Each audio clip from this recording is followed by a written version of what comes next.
Bonjour à tous, seconde vidéo sur le 85, cette fois-ci pour vous parler un petit peu plus du matériel et du côté technique et vous présenter un petit peu mon partenaire qui est donc eFlexfuel. Alors oui, Flexfuel, c'est un terme que vous devez entendre régulièrement et ça en fait c'est inhérent au système de conversion E85. C'est-à-dire que dans le cadre légal, le véhicule doit pouvoir rouler 100% éthanol, 100% sans plomb ou un mélange aléatoire des deux. Donc on dit que le véhicule est flexible, Flexfuel. Aujourd'hui, sur le marché du système de conversion homologué, vous allez retrouver principalement trois fabricants. Donc vous allez avoir Flexfuel, qui est une boîte parisienne près de Fontainebleau. Vous allez avoir Biomotors, qui se trouve près de Montpellier. Et vous allez avoir eFlexfuel, qui est une entreprise finlandaise. Aujourd'hui, moi, j'ai choisi la société eFlexfuel pour tout un tas de raisons que je vais vous développer à la suite.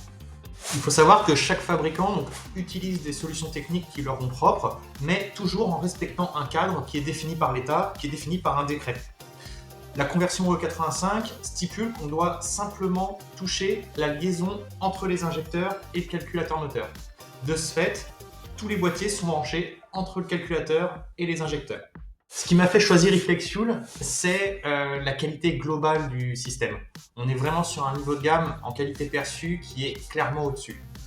Vous voyez le boîtier, donc on est sur un boîtier complètement moulé, donc étanche, qui résiste aux très hautes températures, etc. et avec des connectiques de très haute qualité. Ici, vous avez le faisceau électrique, donc pareil, qui est uniquement avec des connectiques réellement automobiles et de très grande qualité, étanche et verrouillable. De même, le faisceau en lui-même, il est gainé et complètement protégé des vibrations et de tout ce qui peut venir abîmer ce faisceau. Voilà donc pour cette petite explication sur les boîtiers de conversion E85 et principalement ceux que je montre, les eFlexfuel. Il faut aussi savoir que puisqu'on touche au réglage de base du véhicule qui est le mélange air-carburant, pour pouvoir faire la conversion, il faut faire un diagnostic du véhicule, c'est-à-dire que d'entrée de jeu, il faut que la voiture ait déjà un fonctionnement mélange air-carburant correct. Donc ça, c'est quelque chose que je pratique moi. Et si donc ces prérequis sont remplis, eh ben, on peut procéder à la conversion. Donc, autrement dit, pour pouvoir faire la conversion, il faut un véhicule révisé et en parfait état de marche. Au-delà de ça, en termes de coût, il faut compter, donc suivant le véhicule, entre 750 et 1500 euros.